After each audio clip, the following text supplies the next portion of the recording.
Welcome to another edition of our market update. I'm Mark Templeton with Templeton Real Estate Group, and today I'm here with Dan Doster of Prime Lending. Yes, Prime Lending. Yep. Yes. And how long have you been with Prime Lending? 13 years. So you know what you're talking about. I sure do. Okay. Well, today we're going to talk about buydowns. We've been hearing a lot about that lately with interest rates going up, like buy down. But Dan, who does that benefit? The buyer or the seller? It actually can benefit both buyer and seller, Mark. The buyer, by getting a lower interest rate for the life of the loan, keeps their payment lower, lets them afford more house. And the seller, by contributing a smaller amount to get the buy down, they don't have to lower the price of their house as much. Well, let's give them a quick example. So let's just say someone was buying a home for $600,000. Yep. And I know I hear about points and stuff. So a point is what? That's 1%? 1%. 1% of your sales price.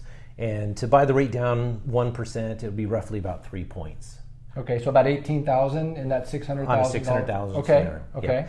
Yeah. And by buying the rate down by 1 point in that scenario, it would lower the payment to the borrower by about $370 a month. Versus to get the same payment, the seller would have to reduce the price of the house about $60,000 to get the buyer the same payment amount. Oh, gotcha. Okay, so drop the rate 1%, seller pays $18,000. Correct.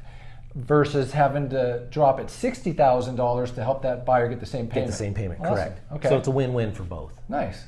All right. Hey, well, thanks for tuning in. Next week, we're going to talk about assumable loans. Dan, will you come back? I will, yeah. All right. Thanks for tuning in.